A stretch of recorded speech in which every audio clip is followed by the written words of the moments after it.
Ainda não começou a gravar. Começou. Gravando. Pronto. Então, uma boa atividade pra gente. Espero que seja massa. Obrigada, Nay, pelas considerações. Nay, obrigado pelas considerações, obrigado, Pet, né, pela oportunidade, pelo espaço da gente estar fazendo essa atividade hoje. Vamos começar, né, assim, Nay apresentou a gente brevemente, mas eu me chamo Nilson, sou concluinte do curso de Psicologia da UFAL, né, estou só aguardando que meu diploma seja enviado, já entrei, já dei abertura no processo de colação, mas é isso. Sou petiano egresso também, e acho que a princípio é isso. Eu sou Maria Eduarda, quem me conhece, me conhece como Duda, né? Sou concluinte também da turma do Nilson, também nem entrar no meu processo de colação de grau, a gente está naquele limbo, né, que tem 2 décimos períodos da UFAL, quem está terminando e quem iniciou o 10º, mas daqui a pouco a gente está efetivamente colando grau. E eu queria falar um pouquinho, assim, de como surgiu essa proposta, não sei se todo mundo está sabendo, né, mas eu e o Nilson, a gente, como terminou juntos a faculdade, a gente também fez a graduação, o estágio juntos, né, a gente fazia estágio no ambulatório do HU e na clínica escola USPA lá da UFAL. E como tinha essa oportunidade de fazer o formato original, daqui é um mini curso, né, que seria encontros presenciais,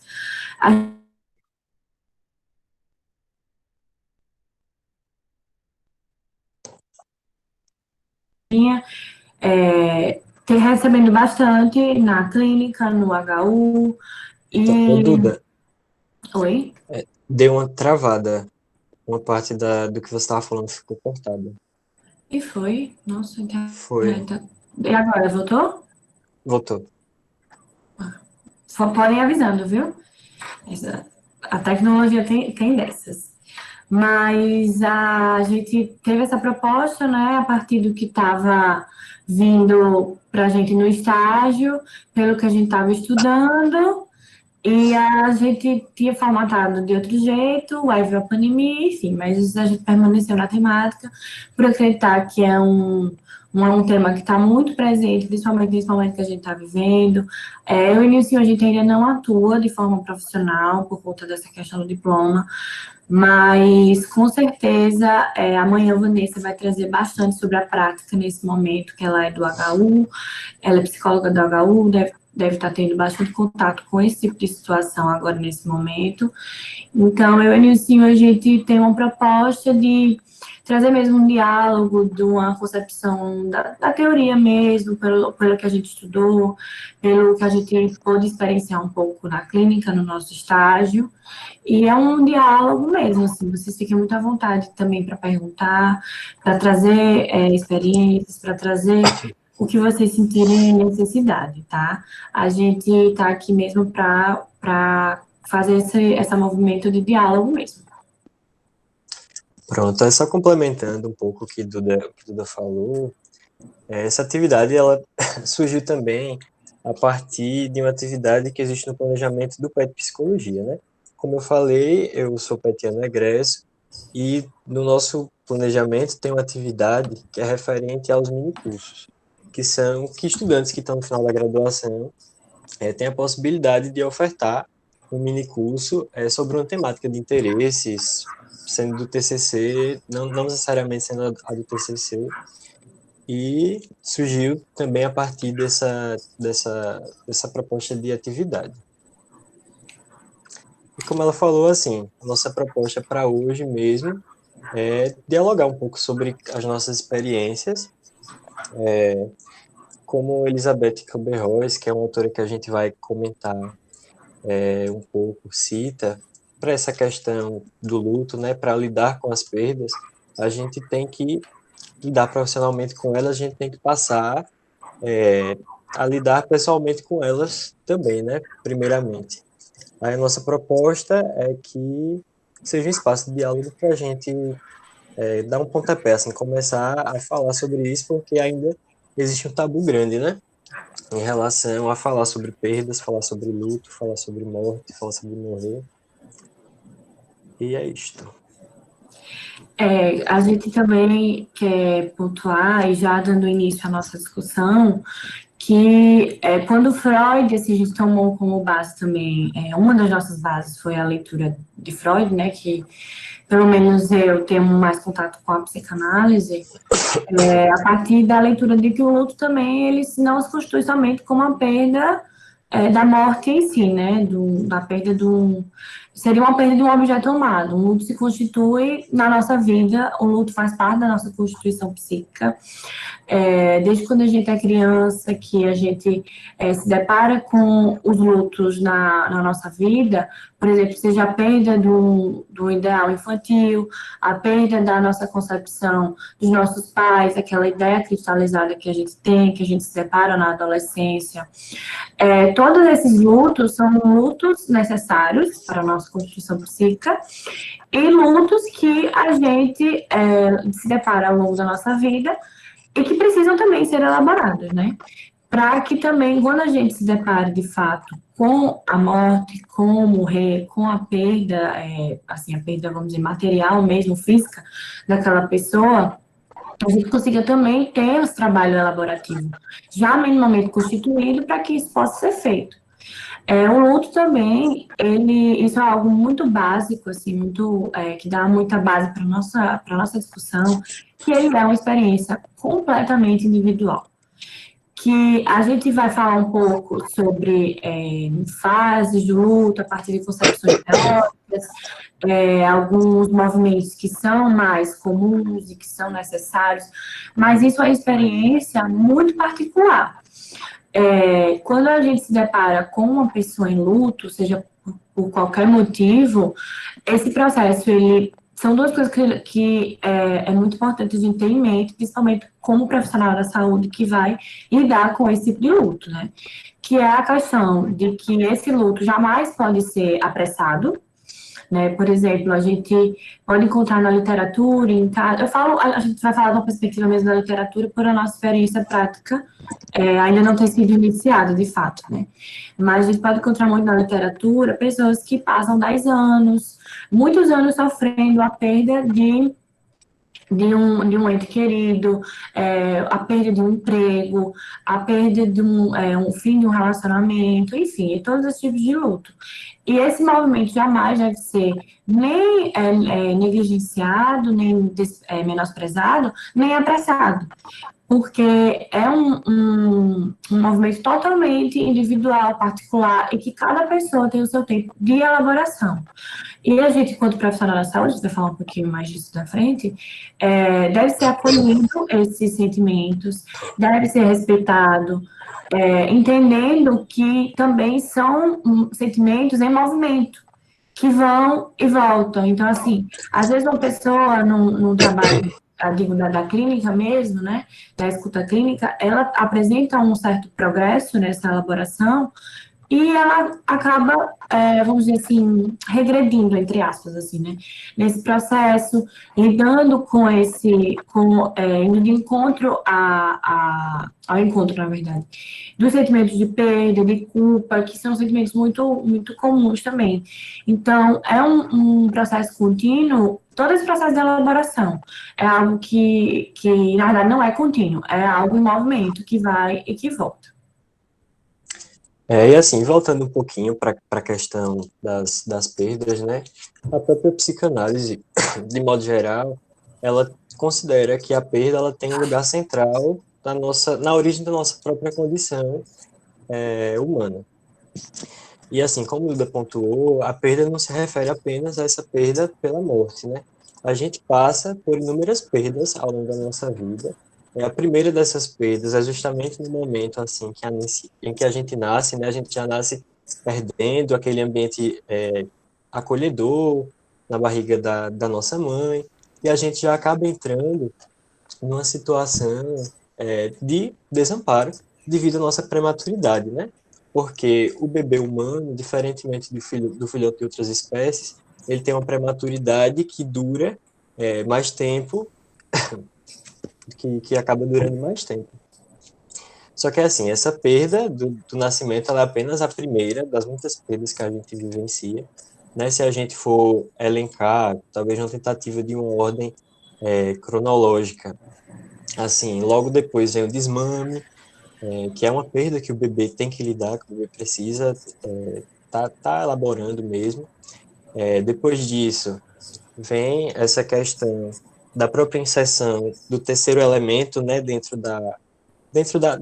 daquela relação, que inicialmente é muito o bebê e a mãe, aí depois vem o pai, então o bebê lida com essa questão, dessa quebra dessa ilusão de onipotência, né, que ele tem, que é importante para ele.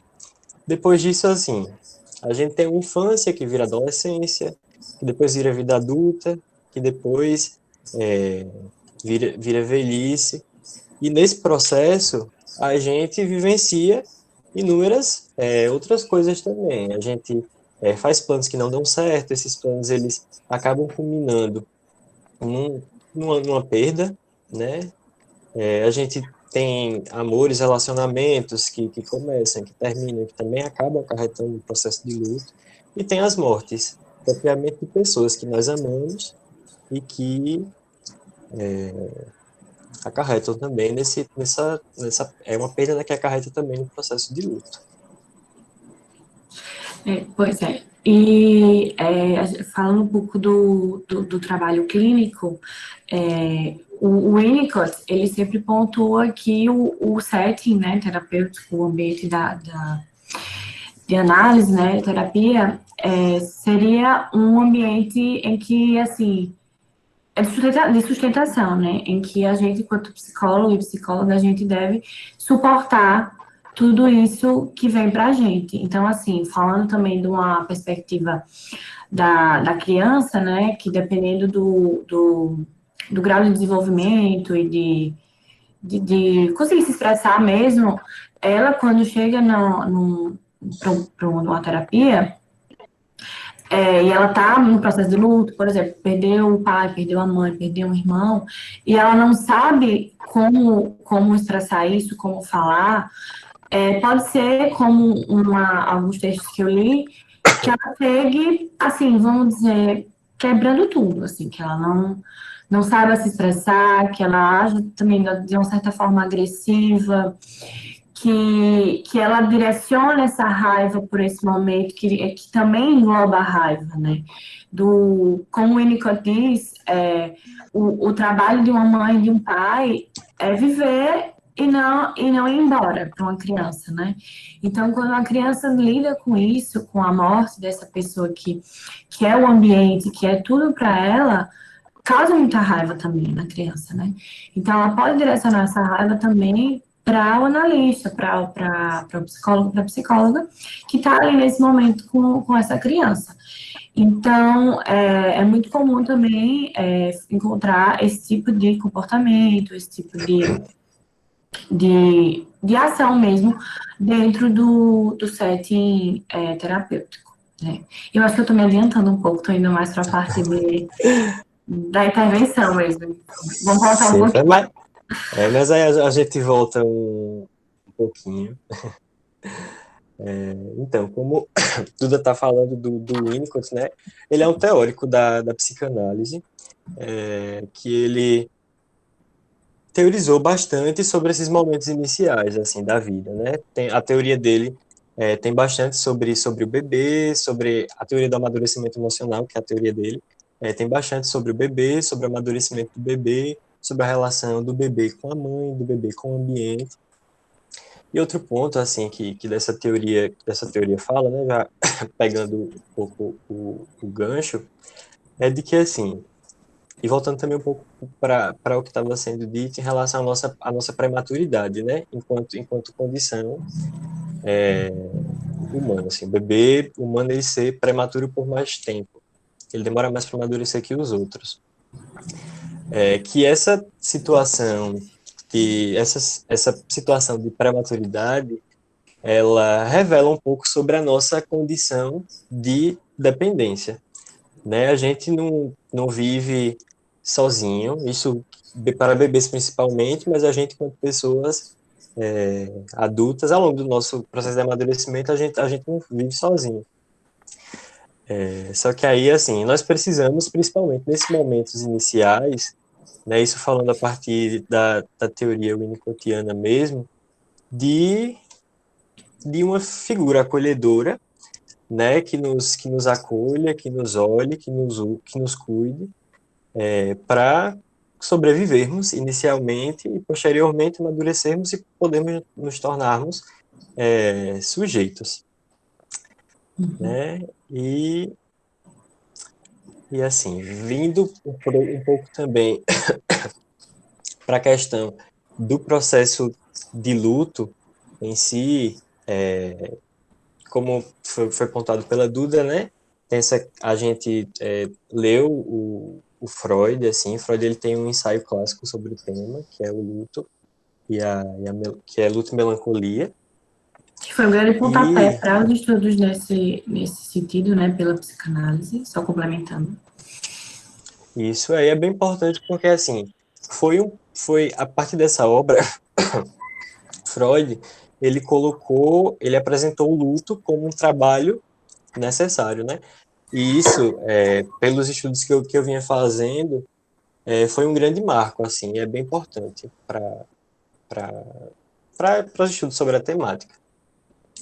E, assim, falando sobre essa questão do que Freud fala em luto e melancolia, ele diz que, diante da situação de perda, né, que ela é inerente à vida, ela sempre vai acontecer, a gente teríamos dois destinos, né, especialmente relacionados com essa perda nesse momento inicial, que é em relação a essa prematuridade, que seriam justamente o luto e a melancolia. Né, assim, como eu falei, é importante para o bebê, é fundamental para o bebê que ele seja cuidado enquanto bebê, seja amparado por esse ambiente, né? E, assim, a consequência, se o bebê for amparado por esse ambiente, tiver as suas necessidades atendidas nesse momento, a gente pode pensar que essa é a via necessária realmente para o trabalho de luto, né? A melancolia, ela viria quando essas necessidades, nesses momentos mais primários, não seriam necessariamente atendidas, e também, assim, da gente pensar que não falhou uma vez e que isso já vai ser o destino já vai ser a melancolia. Não. Mas consiste numa falha contínua e repetitiva numa situação de desamparo, né? Porque, como eu pontuei, as falhas, elas sempre acontecem, elas fazem parte, são importantes também em alguma medida. A problemática é justamente quando a falha, ela se torna o comum, né? Ela se torna o que mais acontece lá. O Freud, ele fala de forma a conceituar o luto, que seria um processo que o nosso aparelho psíquico se depara com uma perda de um objeto e que vai bagunçar toda a nossa organização. Mas que é um movimento necessário para que a gente possa se constituir como sujeito, como a gente falou, né? O Freud também, ele traz, e alguns teóricos também da psicanálise, eu referencio o Freud, né, porque é Freud. Mas ele fala assim, do processo de luto mas como eu falei, seria um processo, mas que também está em movimento e que vai e volta, né? Que é necessário uma elaboração para chegar num ponto que esse momento, essa perda, esse objeto amado se constitua dentro de você. Eu vou tentar usar palavras muito simples, porque eu sei também que a psicanálise ela não é muito fácil de entender nos termos técnicos dele, né? Eu sei que não tem gente aqui que tem familiaridade com a psicanálise nem com a psicologia, então eu vou tentar usar termos mais simples, né, para tentar deixar algo mais acessível. E, então, assim, o que Freud pontua é que esse movimento de elaboração do luto se constitua, por exemplo, eu vou até usar uma palavra que o Duncan usou, né, que é outro psicanalista que está vivo e fala sobre isso. O Duncan, ele fala de uma forma assim, de que a gente consiga movimentar todo esse objeto perdido, essa pessoa que morreu, para que ela se transforme numa bolinha, ele usa o termo de uma bolinha, que a gente carregue com a gente, mas que não pese, nem doa, nem atrapalhe a nossa vida, né? A nossa formação e a continuidade da vida, que a vida continua depois desse processo de luto, né? Falando de uma forma bem assim, clichê. Mas, enfim, o primeiro movimento que Freud pontua seria esse movimento da gente, vamos dizer assim, encarar essa perda, né? de entender que esse objeto se foi, de que a gente não tem mais ele. Então, assim, eu tenho até um exemplo, que eu não sei se é o Freud ou se é o Duncan que usa, posso estar me confundindo, assim, na teoria, mas de que uma pessoa perdeu um gato, e aí ele vai e compra um gato igual. Então, assim, não estou lidando com a perda do meu gato. Ele está aqui, ele continua aqui, porque eu tenho um gato igual. Então, assim, você está destituindo tudo aquilo que aquele gato representou para você, né? Então, você tem que encarar esse momento da perda, a não negação, e lidar com esse momento que é tão difícil, né? Você encarar com esse real, essa situação aconteceu. Eu rio às vezes por causa do pessoal fazendo os comentários no chat.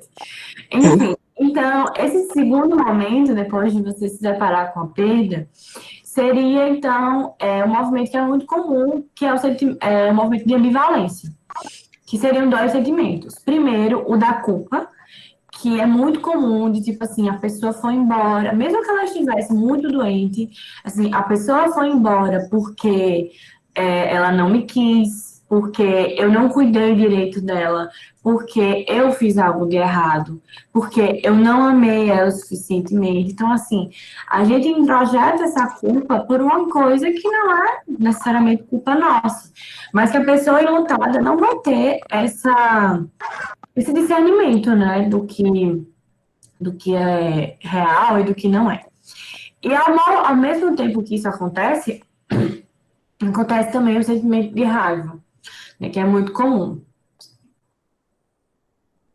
Que é o sentimento, tipo assim, eu não... Ao mesmo tempo que acontece a culpa de eu não cuidar suficientemente dela, mas vem o outro sentimento de, mas ela não lutou suficientemente, ela não queria estar viva, mas ela não me amou também de volta. Então, assim, esse movimento é um movimento também necessário, de que a gente vai indo de um lado para o outro nesses sentimentos para também elaborar essa perda. Isso faz parte do processo de elaboração.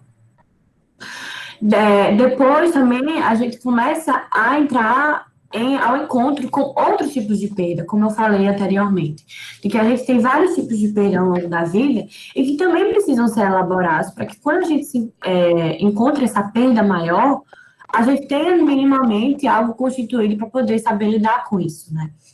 Então, pode ser que a gente, ao encontrar uma grande perda, ao lidar com uma grande perda, venha sentimentos de outros tipos de perda anteriores, e que, se não tiverem muito bem elaborados, muito bem significados dentro da gente, possa ser um grande empecilho e que o sofrimento acabe sendo maior, né? E a partir disso, o Freud fala que o trabalho do luto, da elaboração do luto, ele se encerra exatamente como eu falei, quando a gente consegue colocar esse objeto perdido, esse objeto amado que se foi, de uma forma que não pese. A saudade, por exemplo, usando algo bem prático, né? É algo natural, é algo que fala do que a gente sente, mas sem transformar aquilo também em algo paralisante, né? em algo que atrapalhe a nossa Constituição. Então, assim, a gente sempre pontua, como também Freud pontuou, que o luto não é uma patologia, né? Não é uma doença, não é uma coisa que patologizante, mas que precisa ser olhada com cuidado, com atenção, e ser avaliado também de que forma isso está se constituindo na nossa vida, do quão paralisante esse sentimento está sendo e que precisa ser elaborado. Não pode ser negado, negligenciado, menosprezado, e que esse movimento de elaboração seja feito para que no final a gente possa lidar com essa perda e colocar essa perda dentro da gente sem ser algo adoecedor, né? Para que não pese, para que não machuque e não paralise a continuidade do nosso processo. Isso. Só reforçando um pouquinho algumas coisas que já foram comentadas, né?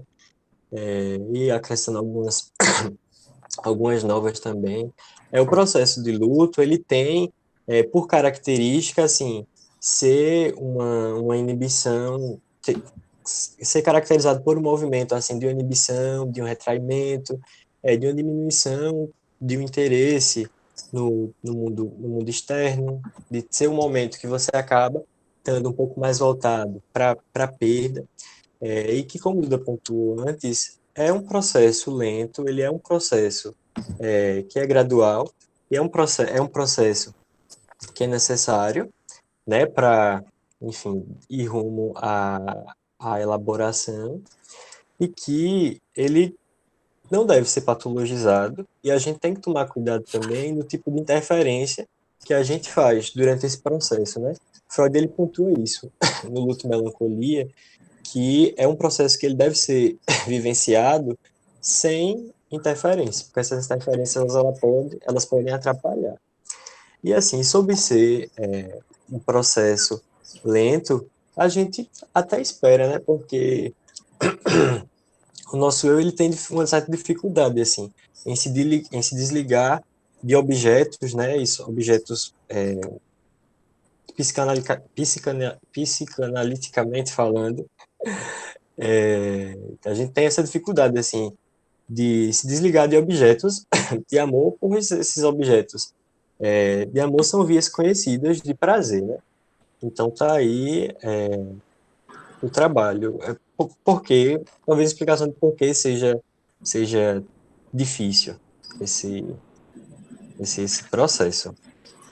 Só complementando nisso, uma coisa que eu esqueci de falar também, de que, desculpa se eu interromper, mas é rapidinho, de que o que a gente, o Freud também fala que esse processo do luto também, da elaboração do luto, ele também se encerra quando não só a gente coloca aquilo que a gente perdeu dentro da gente, integra dentro da gente, mas como também a gente consegue investir e depositar a nossa energia, né, que o Freud chama de libido, em outras coisas, né?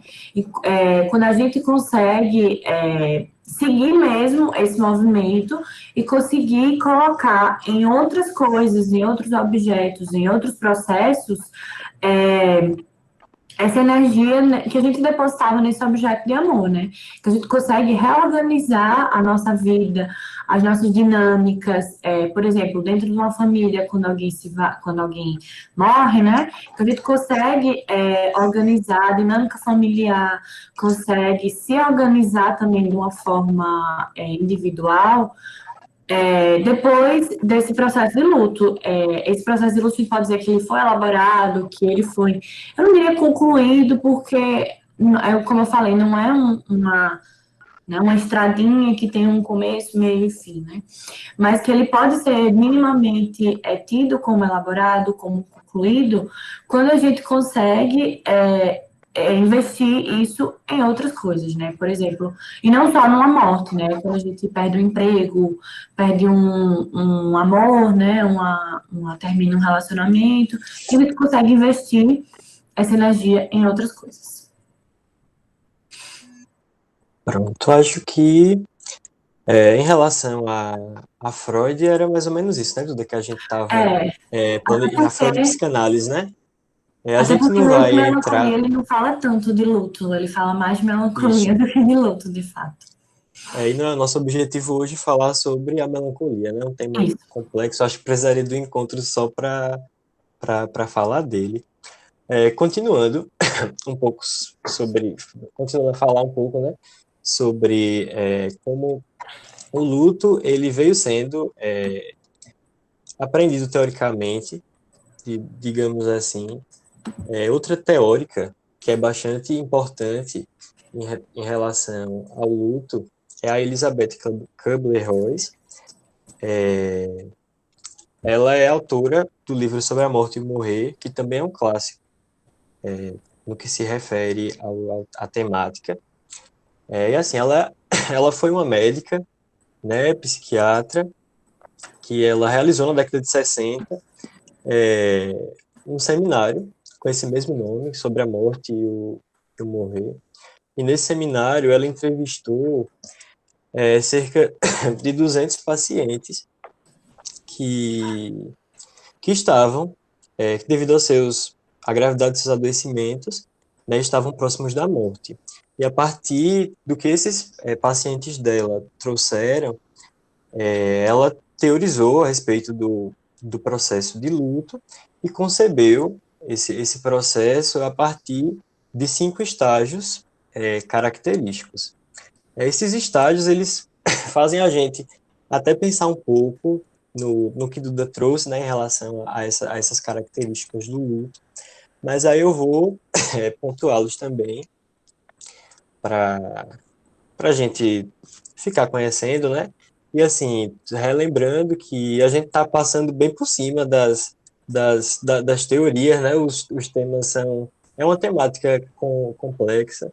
Eu e Duda também, a gente não sei se a gente acabou não pontuando isso, mas nós não somos especialistas no tema, né? Somos pessoas interessadas na temática, que acabamos nos deparando com as perdas na vida e estamos aqui interessados em relação a estudar um pouco e trazer esse espaço para a gente falar sobre isso. Né? Então, falando sobre as fases do luto que a Elizabeth Kubler-Ross ela pontua, né? A primeira fase seria a da negação, que consiste justamente assim, negar a perda que aconteceu, ou com a possibilidade da perda, né? Ela traz que esse movimento de negação ele é necessário e é esperado também, né? Ela usa o termo de que essa negação inicial ela funciona meio como um para-raio para a situação, para a notícia, né, que foi recebida, e que diante disso a pessoa tem um pouco mais de tempo, assim, para pensar sobre aquilo e para caminhar no sentido de elaborar mesmo esse processo. Ela traz que esse movimento de negação ele ele vai e volta, né? Não é algo que chega ali, termina, chega, acontece e termina, ele vai e volta.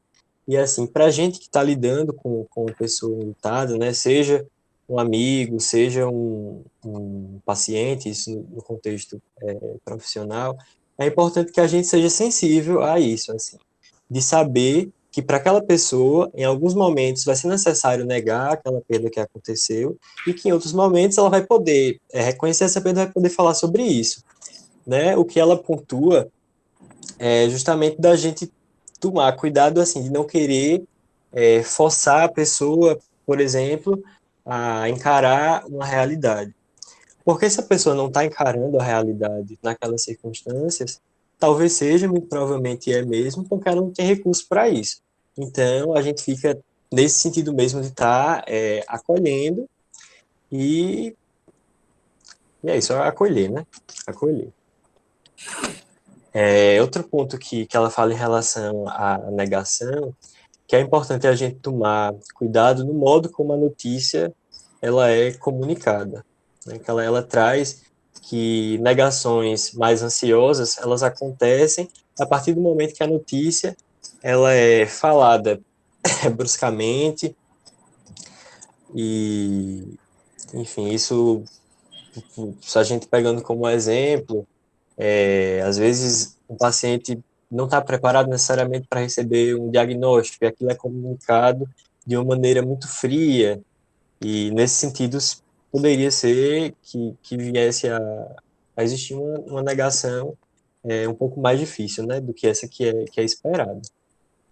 Depois da negação, viria a raiva, e essa raiva estaria justamente diante dessa impossibilidade, assim, de negar aquela realidade. Sobre esse momento da raiva, ela apontou que costuma ser difícil, assim, para o ambiente que tá próximo dessa pessoa, justamente porque essa raiva, ela acaba sendo descontada nesse ambiente. E só que ela convida também no livro, esse é um ponto que eu acho interessante, a gente a se colocar no lugar da pessoa, né? A pessoa está diante de uma perda vivenciada, ou a pessoa está diante da possibilidade daquela perda, né, que vai afetar a vida dela, vai trazer mudanças para a vida dela. Então, é um afeto que, em certa medida, ele pode ser esperado. E outro ponto que ela fala é que a gente tem que tomar cuidado no sentido de não achar que é pessoal essa raiva da pessoa, né? Mas de estar nesse momento, assim, de respeitar o momento da pessoa e de estar acolhendo. Depois disso, viria a fase da barganha, ela usa esse termo, que seria meio que uma fase de uma negociação, né? A pessoa tentaria, de algum modo, colocar condições para conseguir uma melhora, no sentido de fazer, talvez, promessas de, se eu ficar bom, eu vou ser uma pessoa melhor, coisas desse tipo. Ela fala que essa fase, ela não demora muito para passar, e depois dessa fase vem a fase da depressão. É importante que a gente tome cuidado em relação ao termo, né? Porque a depressão, ela está colocada aqui não no sentido da patologia, mas de uma tristeza, isso, mas num movimento de tristeza, que é de uma tristeza, de um retraimento que é, inclusive, esperado, né? Porque a pessoa viu que não adianta mais ficar com raiva, que não adianta mais negar aquilo que está para acontecer, seria meio que o momento em que a ficha cai em relação à perda. E, por fim, o estágio final, de acordo com ela, seria o da aceitação, né? Que seria um momento em que a pessoa prontamente aceita que a perda aconteceu e, enfim, a elabora. Né? Ela traz, porque o relato, a construção da teoria dela é muito voltada para a relação dela com os pacientes, né? Então, ela pontua que esse estágio final, que é o de aceitação, ele acaba sendo um pouco mais difícil para os familiares daquela pessoa do que propriamente para a pessoa que tá próxima da morte, né? E em todos esses estágios, assim, pessoal, o importante é a gente estar atento para acolher essa pessoa e respeitar o movimento e o momento dela. É uma coisa Ela também traz... muito... Termine assim, desculpa. Vou só concluir rapidinho. E assim, ela traz esses estágios do luto, ela divide, assim, bem didaticamente, primeiro um, depois outro, e outro, mas ela traz também no texto que esses estágios, eles não necessariamente vão acontecer nessa ordem, né, em que foi estabelecida. Eles não têm uma duração pré-definida. Em outros momentos, esses estágios, eles se intercalam. Então, para a gente estar atento a isso também. E falando também uma questão que, quando eu iniciei, a gente estava elaborando o que a gente ia trazer, que a gente também acha muito importante pontuar, que nós, enquanto profissionais de saúde, né, quando a gente fala de morte, a gente fala de luto, a gente está totalmente ligado, falando da nossa concepção do Brasil, da ocidental, a gente também fala de religião. Então, a gente vai se deparar muito com a questão da religião, nesse momento, da religião das pessoas, né, de suas crenças, de seus rituais. Então, assim, o nosso código de ética da psicologia, a gente deve ser totalmente. A neutralidade, a gente sabe que não existe nesse sentido, né, mas a gente não deve, de forma alguma, impor algum tipo de de forma que essa pessoa deve lidar com isso. Então, assim, por exemplo, no início a gente conversou e a gente fala no sentido de que, às vezes, a pessoa fala de vida após a morte, por exemplo, e que isso não seria necessariamente uma forma de negação dessa morte, mas sim uma crença daquela pessoa. Então, isso também deve ser bastante claro para o profissional e para a profissional de saúde, e que não deve ser, de certa forma, assim, ridicularizado ou descreditado ou qualquer tipo de coisa, assim, qualquer tipo de crença, qualquer tipo de religião ou até mesmo a ausência dela, isso vai surgir dentro do luto, dentro da morte. Então, a gente precisa também estar atento para não acabar assumindo uma postura antiética nesse sentido, né? De que a gente, de certa forma, colocar nossas crenças ou as nossas não crenças dentro desse processo, e sim acolher o que aquela pessoa traz. E eu vi a pergunta da Vivi de uma questão assim, de que eu também queria trazer aqui rapidinho, já respondendo a minha pergunta dela, apesar de que as perguntas vão ser para o final, mas era algo que eu queria falar também, da questão da criança, né? Da gente chegar, muitos pais, muitos familiares falam que viram uma estrelinha, que isso, que aquilo, e de certa forma, peraí, deixa eu ver o que o Luan falou.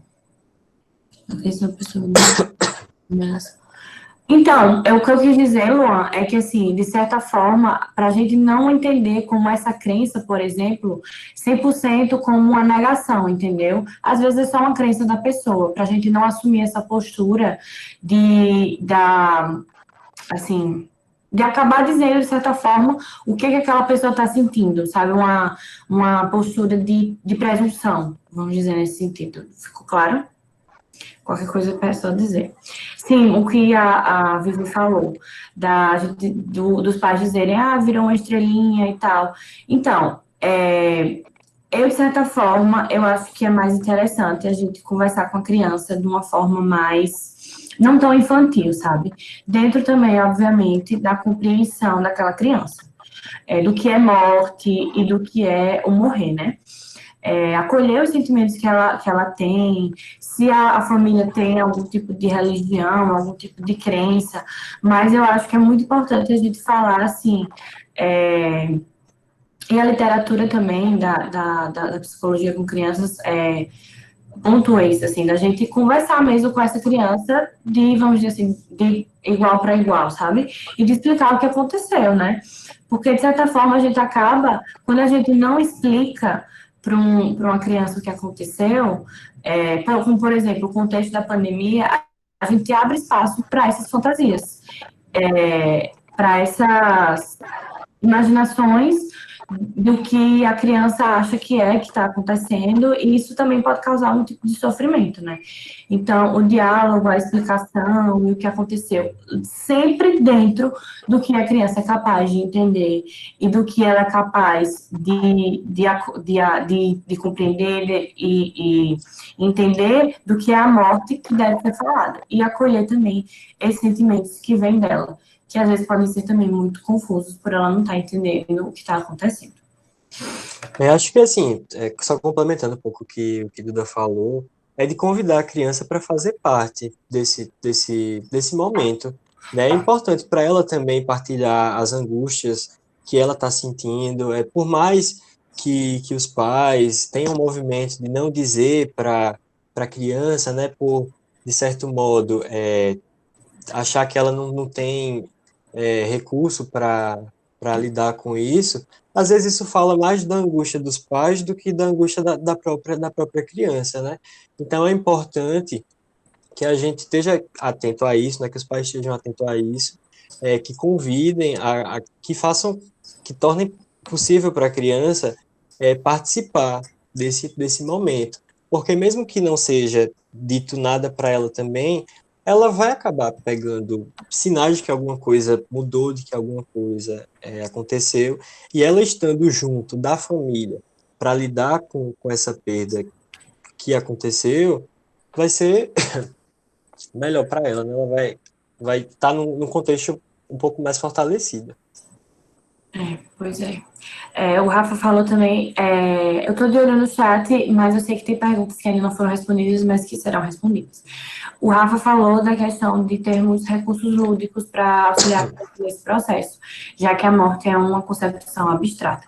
Sim, eu estava olhando esses dias alguns recursos sobre isso, e eu vi um joguinho, eu não consegui ver como é que tinha dentro, porque como dava para vender, eles não iam disponibilizar esse material, né? Sobre compreender a morte, para entender a morte, sobre acolher o luto. Então, assim, a gente tem esse tipo de disponibilidade, mas não necessariamente precisa ser algo pronto, né? A criança no set, né, a terapia, ela vai expressar também isso de outras formas, como eu falei, com brincar, como o teórico que eu falei, o Winnicott, ele pontua, né, que a criança vai no brincar expressar seus sentimentos, no desenho, enfim. E quando a gente explica, né, enquanto familiares para essa criança, também é importante esse movimento lúdico também, para que isso acabe sendo mais compreensível para ela, já que algo vai mudar, vai ter uma pessoa ali que ela não vai mais ver, e que ela precisa também entender o que muda a partir daí, né? Mas eu reforço muito, assim, essa questão de não infantilizar e não deixar algo às cegas para essa criança, porque ela quer entender, né? Ela precisa participar desse processo, né? O protagonismo da criança nesse sentido e na dinâmica familiar também é importante. Pronto, é assim, para sintetizar um pouco o que a gente trouxe, né, a respeito do processo do luto, antes de dar seguimento, o processo de luto, ele é um processo esperado de reação à perda, né, de alguém ou de alguma situação que é importante para a gente. Ele nos constitui, ele sempre vai acontecer ao longo das nossas vidas. Não existe uma forma assim protocolar de passar por esse processo, né, de que ele vai durar tanto tempo e que, enfim, isso não, não é dessa maneira que acontece. E é através dele, né, que a gente se torna capaz de elaborar e de simbolizar as nossas perdas e nos tornamos capazes de dar seguimento à nossa vida investindo em outras situações, outras relações. Exatamente. Outro ponto assim que a gente gostaria de abordar no encontro de hoje que está relacionado já com a pergunta que Vivi fez e o que eu e Duda comentamos, que é a questão do luto na cultura. Porque, assim, embora o luto ele seja um processo singular, né, cada pessoa vivencia a sua própria maneira, no seu próprio tempo. Samuel falou Esse sobre processo, isso. falou? Esse processo, ele sofre influência do contexto cultural em que a gente tá vivendo, né? Quando a gente vivencia o luto, e quando a gente fala sobre ele, a gente também está falando a partir de um lugar.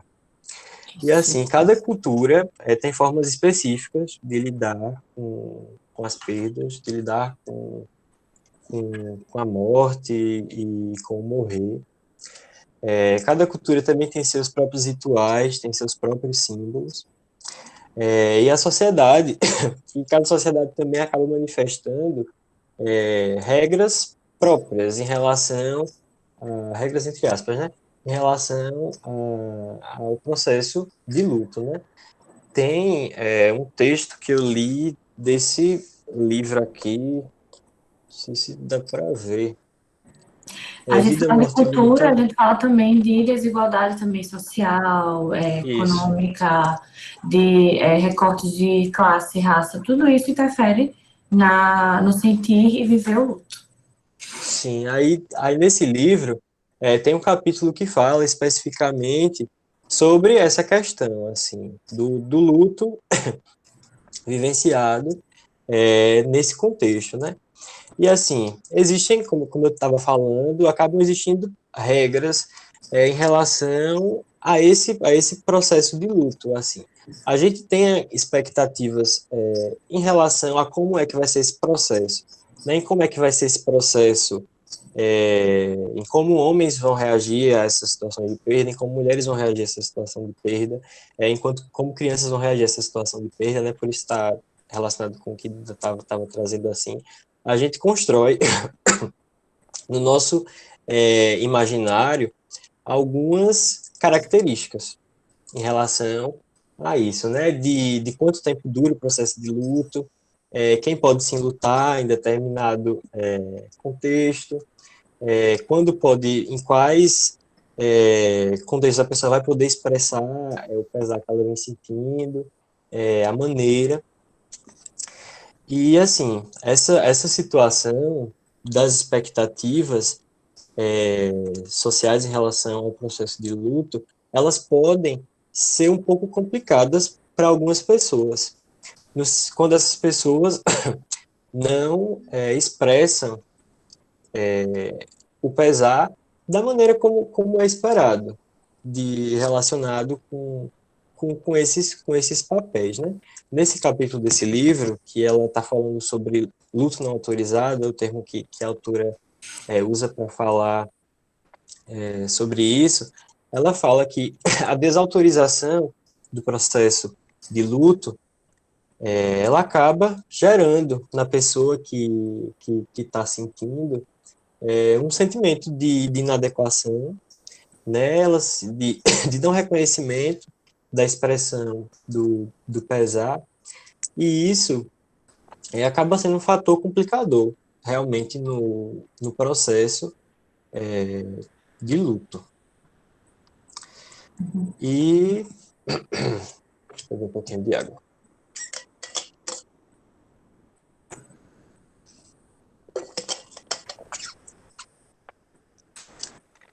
E assim, diante disso, antes da gente ir para o debate propriamente, né, a gente vai trazer mais algumas coisinhas.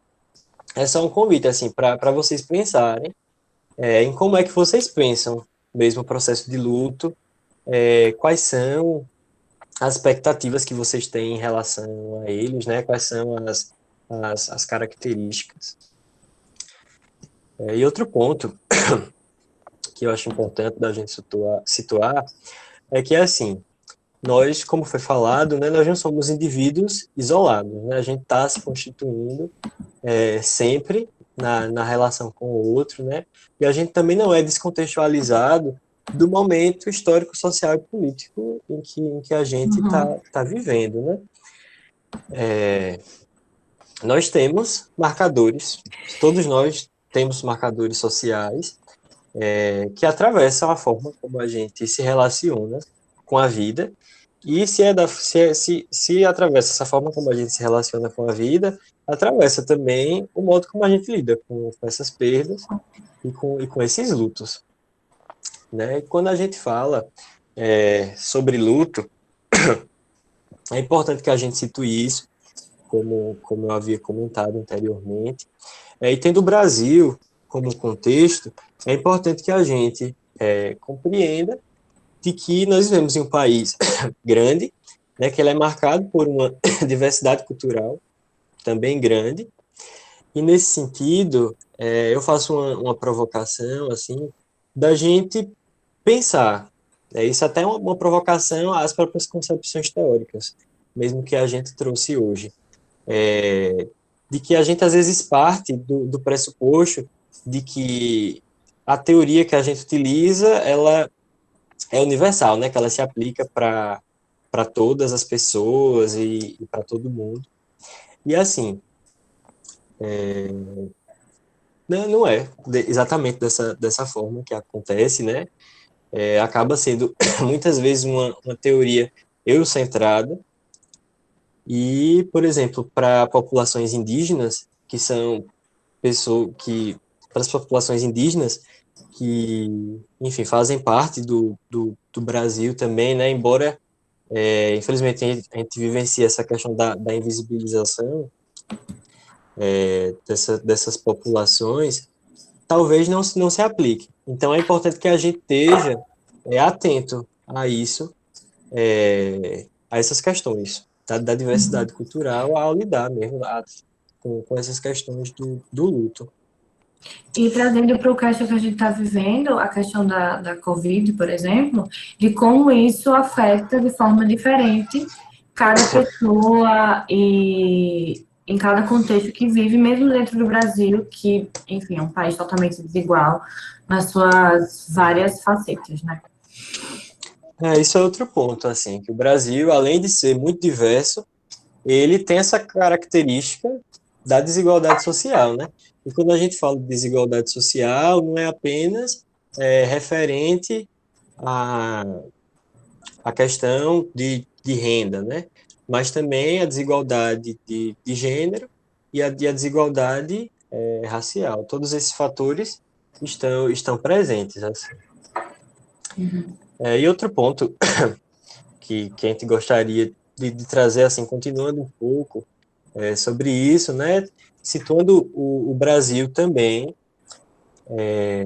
como um país que vive sobre um modelo econômico capitalista, né? Que é caracterizado por esse modo individualista de viver, né? Pautado por uma lógica de produtividade, por uma constante ansiedade mesmo de seguir adiante, no qual, assim, às vezes parece que não tem espaço para o sofrimento, né? Não tem para a tristeza.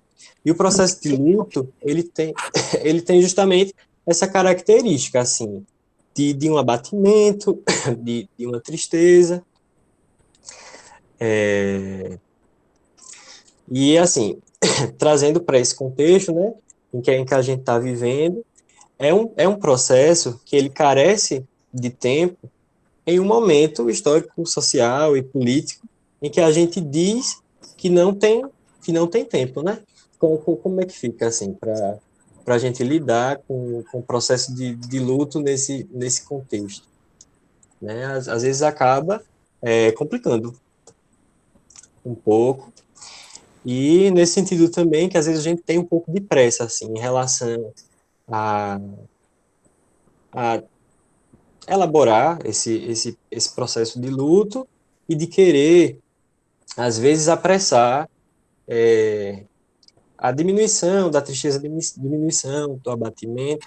E outro ponto que eu vejo que é importante da gente situar é em relação à questão da medicalização, né? Que, assim, o luto, como a gente pontuou, ele não é patológico, né? É um processo que ele é esperado.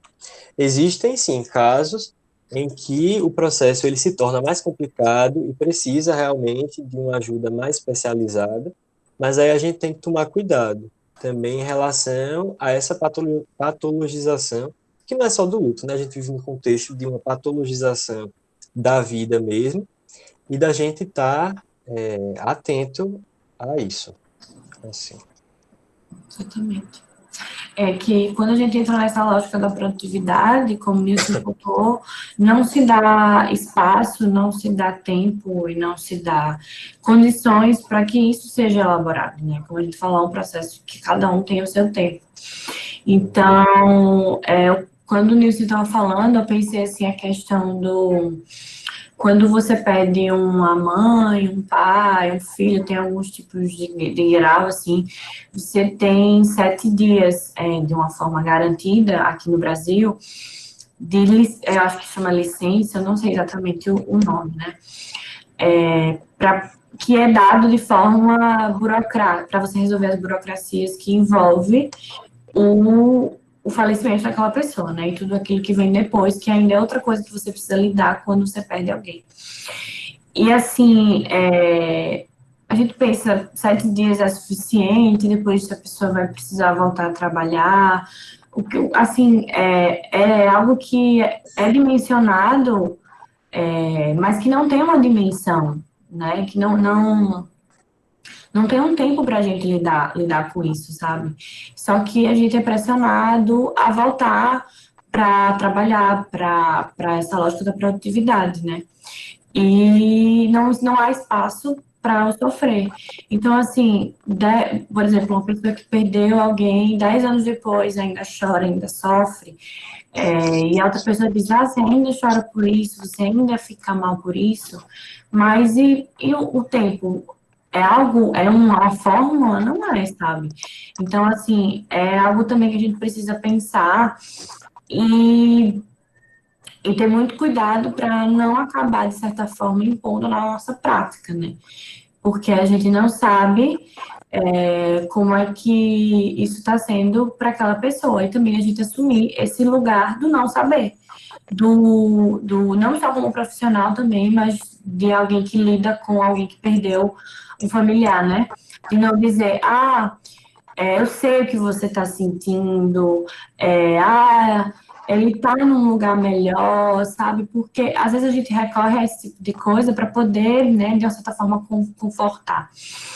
Mas é algo muito individual, sabe? E mesmo que você tenha passado por uma experiência de luto, o seu luto não é igual daquela pessoa. E quando a gente perguntar qual o pior luto do mundo, qual a pior dor, é perder uma mãe, é perder um pai, é perder um irmão? Não, o pior luto é aquele que você está sentindo no momento, né? Quando você está dentro de um processo de luto, aquele é o pior luto do mundo, porque é o seu luto. É o seu luto individual, é o seu luto da sua constituição, em que nada nem ninguém vai experienciar exatamente igual a você. Outro ponto, assim, que eu gostaria de trazer, que eu acho que não dá, né, para a gente falar sobre perdas, morte e luto no Brasil, assim, sem falar sobre isso, né? Porque o Brasil, assim, é esse país que é caracterizado, né, por essa desigualdade social. Tem estudos que apontam que pessoas que vivem em situação de vulnerabilidade social estão mais suscetíveis à violência urbana, consequentemente, a serem vitimadas por homicídio. O Brasil, pelo que eu andei lendo, é o quinto país no mundo em que as mulheres mais morrem vitimadas por violência, né?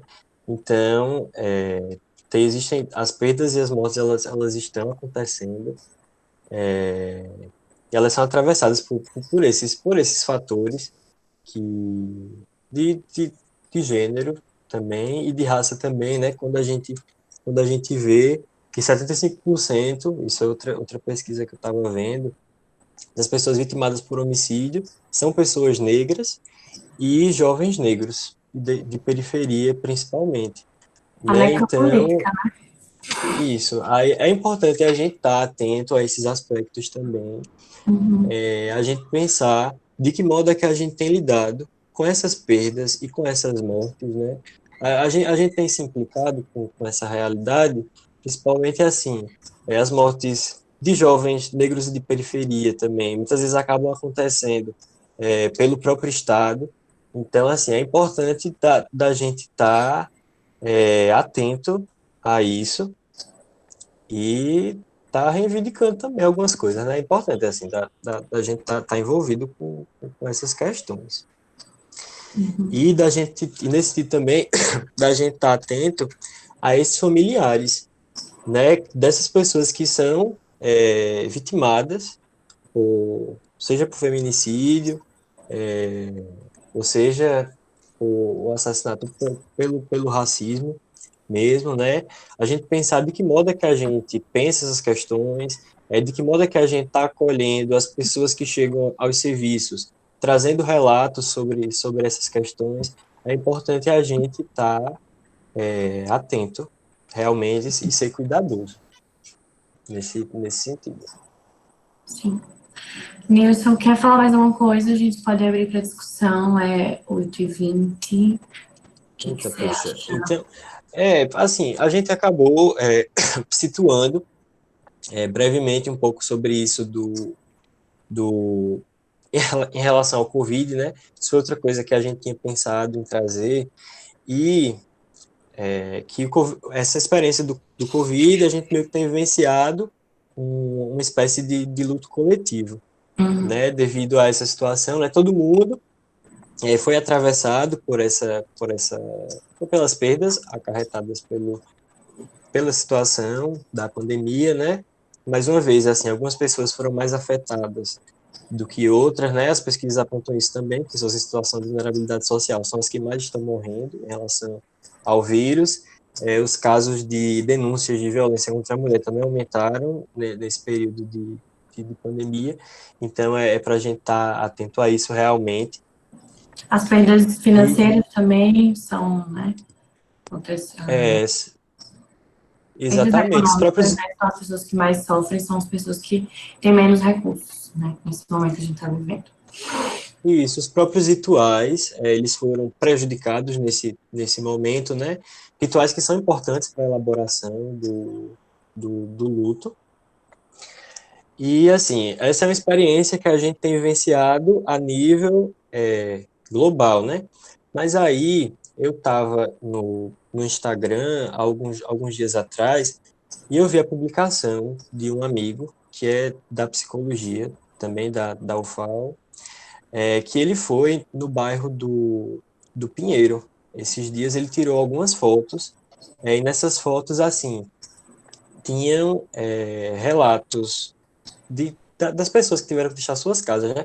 Não sei se todo mundo que está participando daqui é de Alagoas, é de Maceió e sabe o que aconteceu. Mas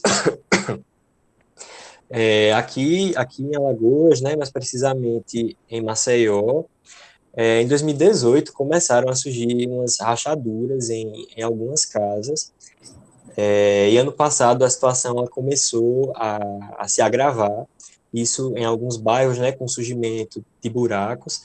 Foram 4 bairros daqui, Pinheiro, Bebedouro, Mutange e Bom Parto, que foram afetados por essa situação. E assim, as pessoas elas tiveram que deixar as suas casas, né, em virtude desses afundamentos, né, sob o risco delas serem vitimadas de acontecer uma tragédia mesmo, que não sei nem se seria o uso do termo tragédia, né, porque a gente sabe quem são os responsáveis por isso, né, está relacionado com a extração da salgema desse território que vem acontecendo, enfim, é uma consequência disso. Como ela contou, é um desastre socioambiental, pronto. E, assim... É mais sócio do que ambiental, né? Uhum. Mas aí, essas pessoas, elas tiveram que sair de suas casas, tiveram que vivenciar essa perda material da casa, mas não apenas isso, né? Assim, pelas postagens que eu vi desse que esse colega postou no Instagram, as pessoas falavam assim, né? Aqui passei 25 anos da minha vida. Então, assim, as perdas, além de perdas materiais, elas são perdas simbólicas também. De Então, história. para gente que tá nesse contexto, é importante a gente estar atento a isso também, né? E acho que é isso. Acho que a gente falou bastante, né, Duda? Vamos ver se E a o gente nem debate falou de caminha. tudo que queria, né? Uhum. Que a gente tinha planejado.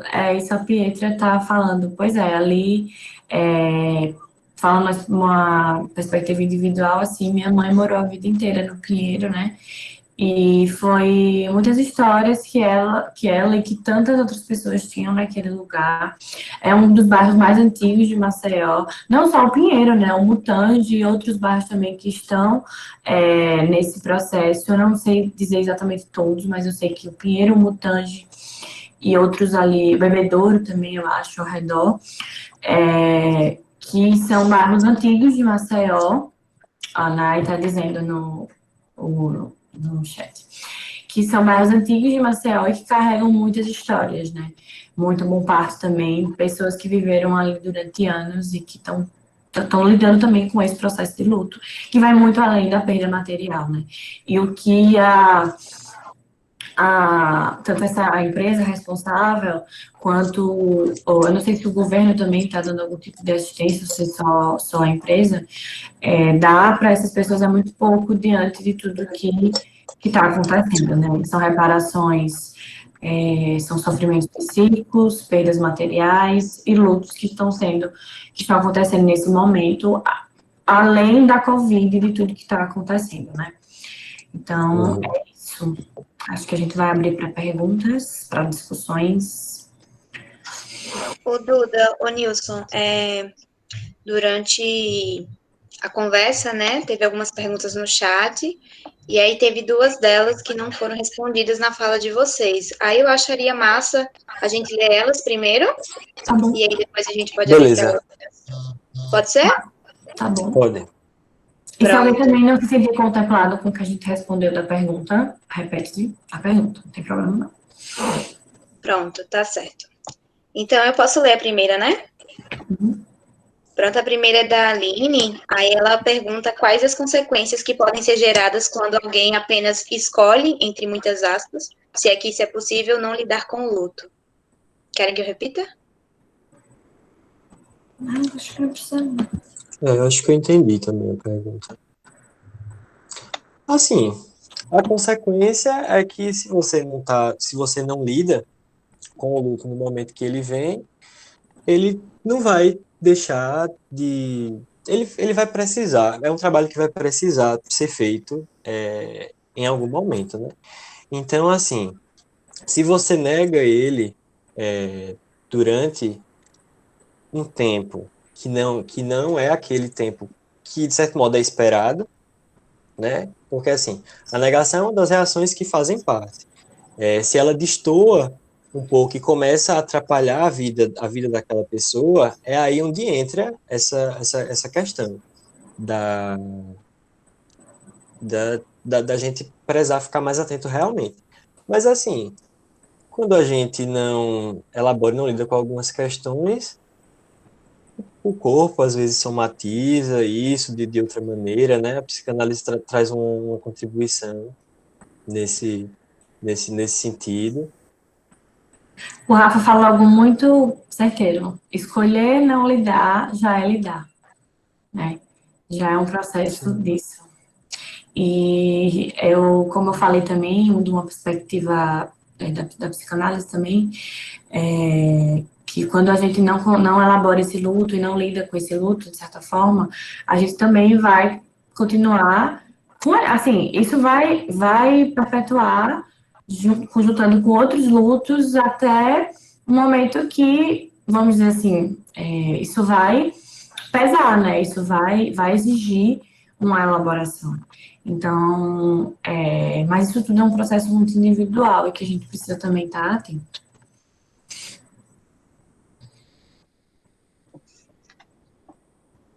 Pronto. Posso ler a outra? Uhum. Pode ser. Certo. A Camille Silva falou: não se despedir de alguém que morreu pode agravar a dor do luto para as pessoas que passaram por uma perda?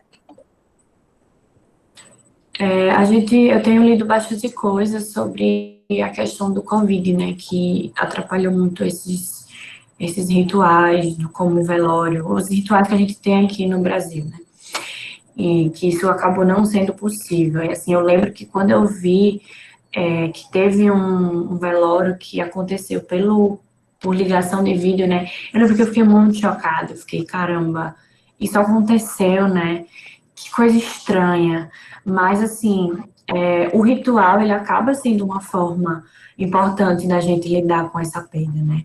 Podemos dizer que pode ser o primeiro momento que a gente encontra esse morrer mesmo, esse se foi, essa perda, esse objeto que se foi, que não volta, sabe? Então, assim, esses rituais também, claro que também é uma coisa muito individual de cada família, de cada pessoa, pode se constituir um movimento muito positivo nesse sentido, para a gente conseguir elaborar esse movimento. Então, assim, pode ser que seja que o sofrimento acabe sendo bastante agravado nesse sentido. Eu li também, eu não vou lembrar a pessoa que escreveu, mas eu vou procurar para te postar sobre a questão de perdas, por exemplo, sequestro, que você não sabe se a pessoa morreu, você não encontra o corpo, ou desastres como queda de avião, ou até mesmo uma mãe que perde o bebê e não tem um corpo para enterrar, né? De como rituais simbólicos nesse momento acaba sendo importante. Como, por exemplo, você, Brumadinho, exatamente, a questão do Brumadinho, demais, assim, desastres que não encontram corpo. De ter rituais nesse sentido, né, que façam sentido para aquela família também, né? Um ritual que substitua, vamos dizer assim, o ritual do velório, do enterro, do reunir a família, que também não está sendo possível nesse momento. Então, pelo que eu tenho lido, pela literatura, sim, é um pouco mais complicado quando a gente não consegue, de certa forma, se despedir. Eu acredito que os movimentos de culpa acabam sendo agravados nesse momento.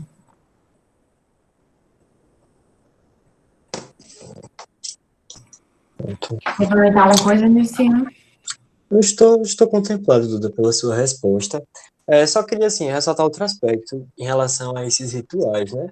Porque, para além de ser importante para a elaboração, no sentido da gente encontrar, se deparar, de fato, com o corpo da pessoa e tudo mais, ele é importante também no sentido de que é um momento em que você encontra com outras pessoas que estão partilhando daquele sofrimento que você está sentindo.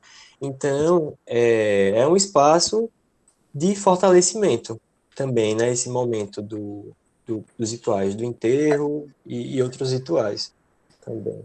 Isso, que está sendo bem prejudicado no momento que a gente está vivendo, né? Por isso Isso. que esse caso que eu falei, do velório por chamada de vídeo, que no momento a gente choca, né? Por tá vivenciando isso de uma forma digital, é um momento também que a gente encontra a nossa rede de apoio, né? Que é tão importante nesse momento do luto e da perda. Que são pessoas que estão vivenciando ou não esse momento como você, né? Como uma pessoa enlutada. Nilcinho, mostra de novo o livro que você tinha mostrado. Estou pedindo no chat. Eita, cadê? Isso, Vida, Morte e Luto. Vida, Morte e Luto, Atualidades Brasileiras. Ele é organizado pela... Eu não vou saber pronunciar o nome dela, que ela é japonesa. Karina Okahima Fukumitsu. Não sei se está certo. Arrasou. Mas é esse livro. A gente tá com a ideia, né, tudo de organizar assim um documento com as referências, com algumas referências que a gente usou para construir essa fala, né, para esse momento de hoje. Porque a gente não tirou Aí da depois nossa a gente cabeça, né? A gente tirou de estudos. exatamente. E aí a gente depois pede pro Pet disponibilizar para vocês essa lista. Tem um texto também que eu já ia falar dele, mas você falou das referências, que é muito atual, agora de junho. É um texto baseado em psicanálise também, sobre o Covid, luto e catástrofe, né?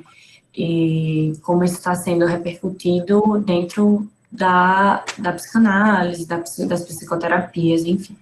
Então, vai estar lá no documento, assim como outros textos que a gente utilizou, e a gente acaba falando aqui, sem citar necessariamente referências, né, mas a gente tem todo um aporte teórico que nos auxiliou nesse momento, né, não foi fontes, vozes da minha cabeça. Alguém quer falar mais alguma coisa? Nilcinho, o pessoal do Eu acho que o Rafa tinha se inscrito para falar. Foi.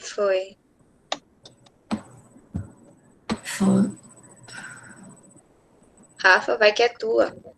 Pronto, Rafa. Oi, gente, boa noite. Oi, Boa Rafa. noite, Rafa. Saudades de você. Oi. Nossa. Queria dizer que massa esse espaço. Eu tô muito feliz, assim. Primeiro por poder rever, né, muita gente. De verdade, do Danilson e o pessoal do PET. E que massa, assim, que vocês propuseram esse espaço nesse momento, né? Um momento de reconfiguração. Eu nem imaginava que era a versão do minicurso do PET, né? Que a gente Uhum. fazia. Mas que massa que a gente Adaptadas. consegue se reconstruir mesmo, né? Nesses momentos. E bom, primeiro isso, né? Muita saudade de todos vocês e todas vocês. E eu fiquei... Gostei, assim, né? Essa discussão sobre luto acho que é muito pertinente para a gente que é da psicologia, embora seja uma discussão que perpassa todo o campo da saúde, mas a gente acaba sendo mesmo essa profissão que é convocada a falar sobre isso e a lidar com isso, cenários de prática, né? No SUS e tal, principalmente. Então, assim, é alguma coisa que a gente precisa falar, a gente precisa pensar sobre. E na vivência da pandemia, isso tem sido muito forte, né? Eu fico pensando que cada vez mais, assim, e acho que essa fala final de Duda trouxe muito isso, de como a gente está repensando as maneiras como a gente lida com essas perdas. É uma coisa que eu tenho pensado muito, assim, nessa nossa ritualística, né? Porque a gente meio que naturaliza os nossos rituais e enxerga como ritual, na verdade, o do outro. Então, assim, dessa outra sociedade, né, são rituais, e para a gente é tudo tão natural que a gente não pensa nessa ritualística. E quando a gente não tem a oportunidade de vivenciar ela, como a gente está tendo muito nessa pandemia, a gente percebe a importância desses movimentos e de como criar outras formas de lidar com essas perdas. Logo no início da pandemia, a Fiocruz lançou um curso que tinha vários módulos e um deles era falando sobre luto e perdas, justamente propondo isso, né? Outras formas de despedida. E é o que a gente está fazendo na prática mesmo, assim, velórios por videochamada, convidar a família a criar memoriais com, né, lembranças para poder fazer essas despedidas. Eu vivi isso na minha família mesmo. Teve 3 pessoas da minha família que faleceram nessa época da pandemia. E de longe, né? Assim, minha família está aí em Maceió, a gente teve que dar um jeito. E foi muito importante ter esse momento de despedida, embora não seja a configuração ideal, mas a gente criar realmente esses outros rituais, né? Novos rituais, que a gente possa ter esse momento de despedida, poder elaborar, poder justamente tornar concreto essa ideia da morte, que é uma ideia tão abstrata. Mas essa não é a minha pergunta. Foi uma coisa que vocês falaram logo no início, e assim, realmente eu fiquei pensando e queria ouvir de vocês. Eu não tenho muita aproximação com o Unicode, e achei massa essa perspectiva teórica que vocês trouxeram. Só que teve uma hora que vocês falaram sobre a questão da infância e desse suporte, né, que a criança precisa ter.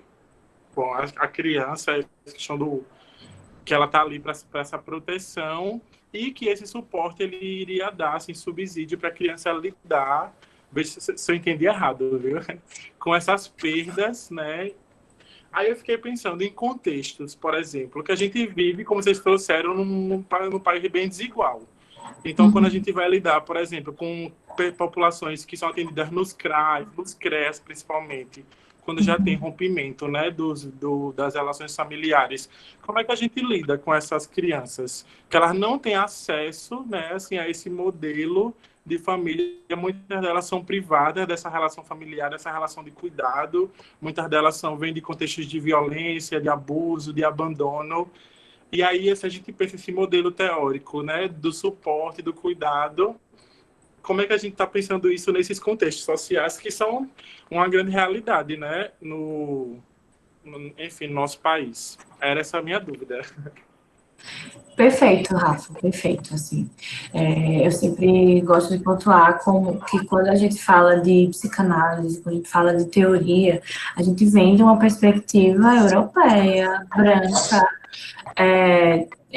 enfim, que coisas muito antigas também, né? Freud escreveu em 1920, e a gente precisa sempre estar problematizando e implicando esses novos processos no nosso contexto e na nossa prática, né? Como é que a gente leva uma concepção lá da Europa, de Viena, de Freud, de Londres, do Winnicott, para o interior de Alagoas, enfim, né? É algo que a gente precisa sempre estar pensando isso, né? É muito importante também a gente, além de pensar essa reconfiguração, a gente também pensar no outro sentido, de que quando esses autores, né, como o Rafa Ponto do próprio Winnicott, fala dessa mãe, a gente fala não especificamente de uma mãe, de um pai, dessa, né, do casal hétero que vai cuidar dessa criança, que vai desejar essa criança, enfim. Mas a gente fala também de um outro contexto, né? Por exemplo, pensando numa configuração de uma família, de uma avó, de uma vizinha, de uma tia, de um irmão, de pessoas que ocupam esses locais, né? Esses locais de cuidado e esses locais dessa mãe ambiente, né? E também quando a gente pensa na questão da vulnerabilidade, da violência, desses vínculos que são rompidos, que são fragilizados, que são violentos, é também uma coisa muito pertinente, assim, de que a gente precisa também ter noção de que isso acontece, de que isso está presente, e que essa dimensão de cuidado vai estar enfraquecida nesse sentido. Quando a gente pensa também que em crianças que são atendidas em CREA, são assistidas por esses órgãos também vão estar ocupando esse lugar de cuidado que a priori a gente relaciona à família, né? Que às vezes essa criança não tem na família. Então, esses profissionais que, ok, às vezes vê essas crianças uma vez por semana, 2 vezes por semana, também vão estar ocupando esse lugar de cuidado e de sustentação, de certa forma, né? Quer acrescentar alguma coisa, Nilcinho? É só, assim, Duda falou tudo, basicamente, mas é Desculpa, porque o Winnicott... Não, mas não foi reclamando, não, foi elogiando mesmo. Mas, no sentido, assim, o Winnicott, quando ele fala sobre a mãe, sobre essa figura parental, ele o tempo todo está trazendo a importância do ambiente, está dando suporte para essa figura cuidadora, né? Então, o CRAS ou o CREAS, esses órgãos, eles entrariam nesse sentido, assim, de estarem possibilitando esse ambiente suficientemente bom e esse suporte para essa mãe ou figura cuidadora, né, que se apresenta. porque, como o Winnicott diz, a mãe, a mãe, assim, essa função materna se constitui como tudo para essa criança. Mas ela não é a única que vai participar desse processo de constituição psíquica dessa criança, né? O ambiente é a base da teoria de Winnicott e de como isso pode ser positivo ou não para essa criança e para o seu desenvolvimento, né? Complementando também o que o Nilson falou. Ficou mais ou menos claro para entender? Rafa, quer falar mais alguma coisa? Sim, ficou. Acho que é um desafio, né, a gente pensar que esses serviços também vão conseguir essa responsabilidade de, enfim. Mas acho que é isso. Acho que a gente também vai descobrindo, né, essa tradução dessas teorias para a realidade brasileira, latino-americana, é um desafio. E quando a gente se propõe a dialogar, a gente está construindo isso mesmo. Valeu. A escola também, né? Quando a criança está em processo de escolarização, também faz parte de toda essa rede. O Samu pediu para falar, ele pediu fala. Samu, tá aí?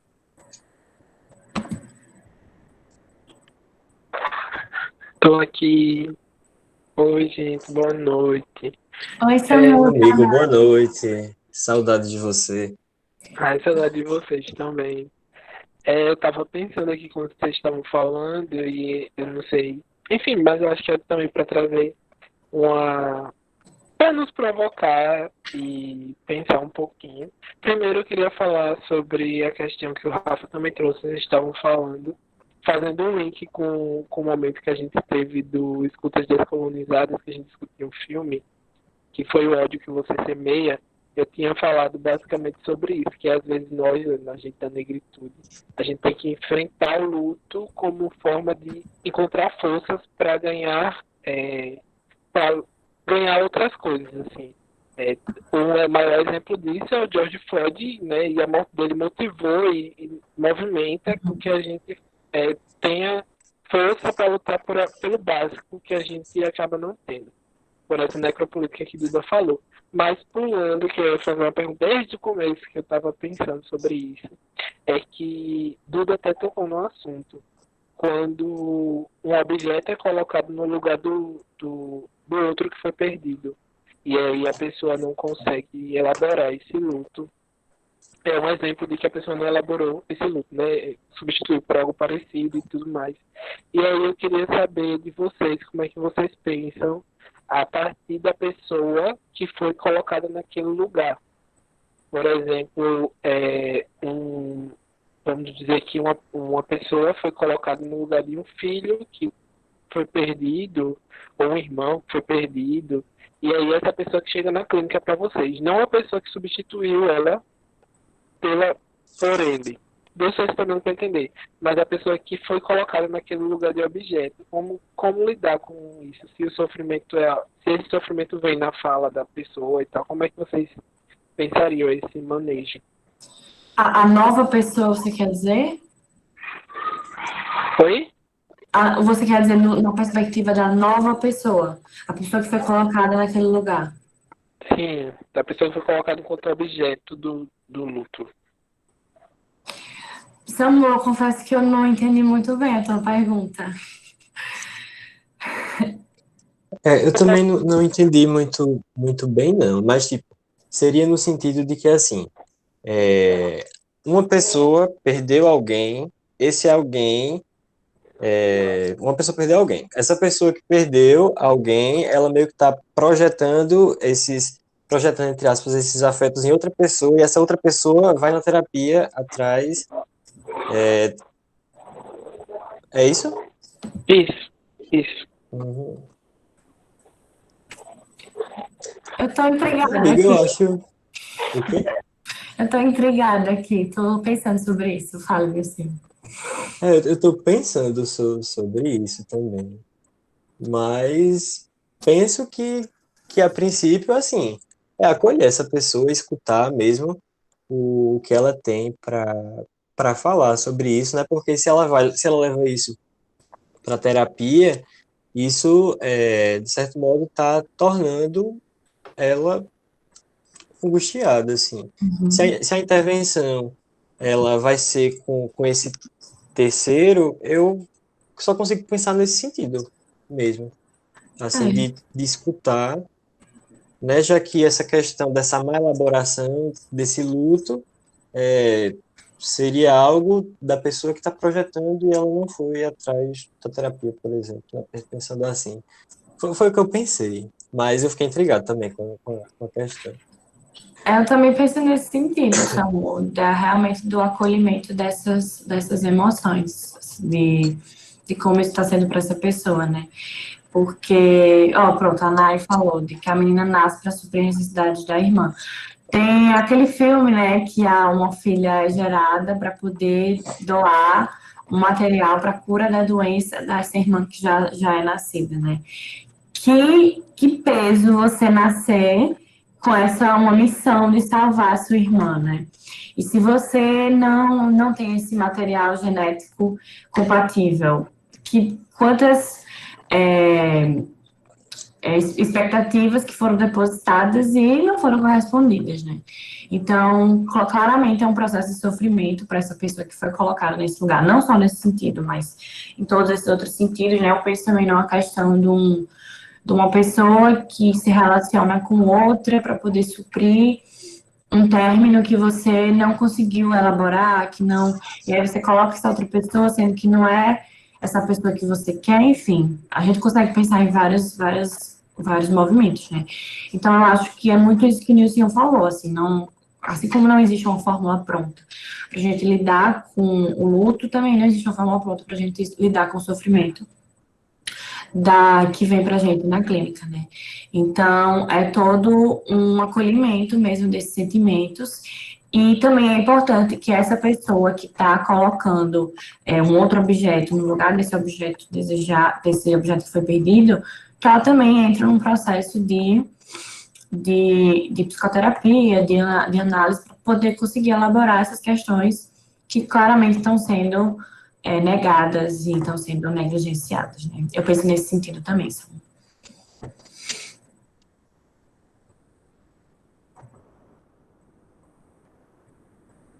A Ju quer falar, caso tenha encerrado essa pergunta. Eu só vou acrescentar uma coisa, porque o Samu falou sobre essa questão do George Floyd, né? Esse movimento do luto se transformar em luta.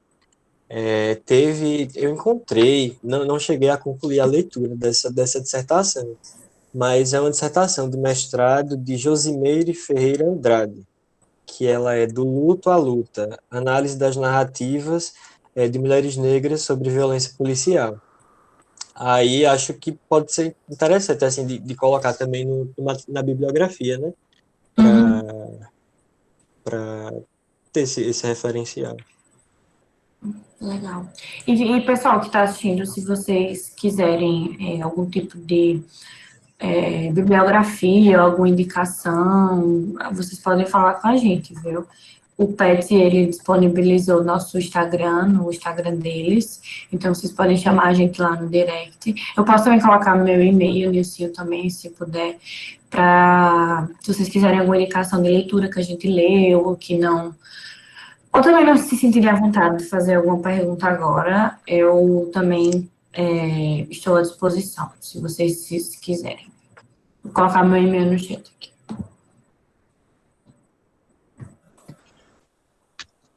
Pronto. Acho que é a Ju agora, né? Uma fala. A gente já está se encaminhando para o finalzinho, creio eu. Uhum. Ju, tá aí? Boa Julia noite. Boa noite, Julia Souza. Boa noite, Ju. Oi, Ju. Boa noite, pessoas. Saudade. Saudades. Feliz que você conseguiu participar. Foi ótimo. Ótimo. Então, eu gostaria de trazer assim, para discussão, sabe? O primeiro é que nós estamos no Setembro Amarelo, né? Secretário da Saúde do SUS, o mês de prevenção ao suicídio. E aí, como a gente está falando de luto, eu acho que é um tema interessante e relevante para ser trazido para a discussão. A gente viu, vocês colocaram também necessidade que não fala sobre essa questão de morte no contexto, né? Vive uma negação muito forte da morte. Então, queria saber o que é que você acha, né, sobre essa dicotomia, que embora o número de suicídio seja alto, as pessoas não falem sobre isso, né, ainda seja um movimento muito tímido, e ao mesmo tempo, geralmente, quando a gente pensa sobre isso, muitas vezes a gente associa com o mental, a gente que eu falo é mesmo profissional de saúde, associam ao transtorno mental e ignoram condições de vida, de desigualdade, que vocês também muito bem pontuaram. Vocês estão entendendo? Tá cortando, a menina falou. Cortou um pouquinho, mas eu entendi. Tá. Então, eu queria ouvir um pouquinho também sobre isso, em relação de vocês. E o outro ponto que eu gostaria de também ouvir, que vocês comentassem mais, é que a gente percebe que o de saúde, de maneira geral, ainda trabalha no modelo muito biomédico, né? De cura e de pensar realmente a cura. E aí, quando não há uma possibilidade de cura, por exemplo, de câncer, de algumas doenças mais terminais mesmo, ou até mesmo de doenças crônicas, né? Porque quando a gente está falando em lutos não só da morte em si física, mas também de perdas que a gente tem ao longo da vida. Então, a gente, algumas vezes, profissionais de saúde, quando não há o que fazer de forma técnica para ou para, enfim, reduzir aquela dor de forma biológica, eles acham que não podem fazer mais nada. Então, como é que vocês pensam? E aí direcionam para a psicologia, né? E aí eu queria saber como é que vocês pensam essa questão dessa integração com a equipe, de pensar esse cuidado à pessoa e não apenas ao indivíduo, inclusive nos cuidados paliativos. Quando vamos supor, numa doença que não tem cura, numa doença terminal, por exemplo, em que precisa também haver esse cuidado à pessoa e aos seus.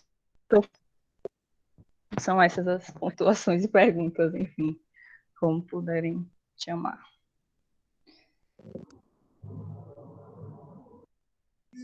Deu para entender? Eu consegui entender. São questões complexas. Mas só Deixa eu para ver. não vão se esgotar, são discussões amplas, né? Não é para Sim, esgotar, sim, mas para a gente ir conversando mesmo.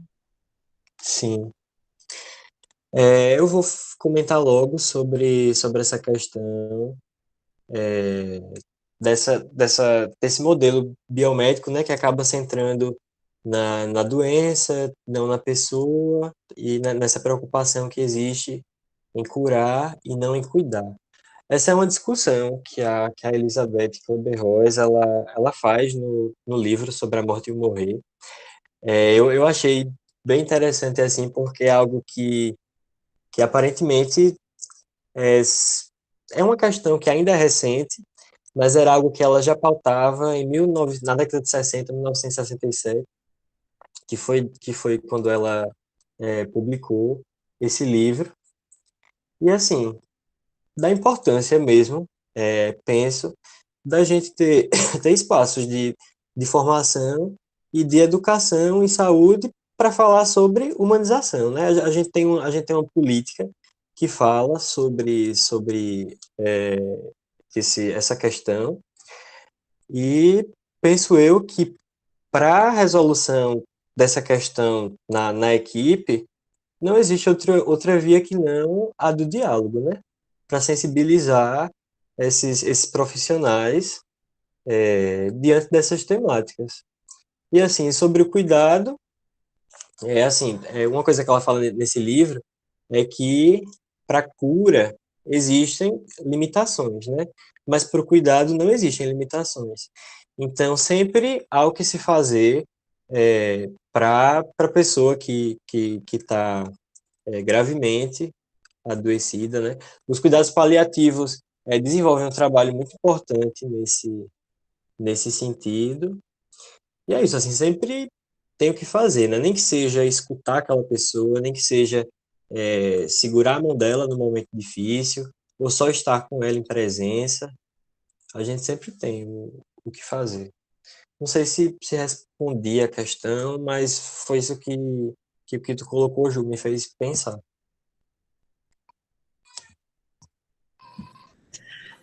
Também vejo assim como nisso, não tenho muito o que acrescentar. Eu só queria também colocar uma coisa que quando o Rafa falou, isso me lembrou, e quando você falou, me lembrou também, da questão da notícia da morte, ser sempre o psicólogo ou a psicóloga que dá, sendo que quando a gente está no contexto de hospital, isso deve ser comunicado pelo médico, né?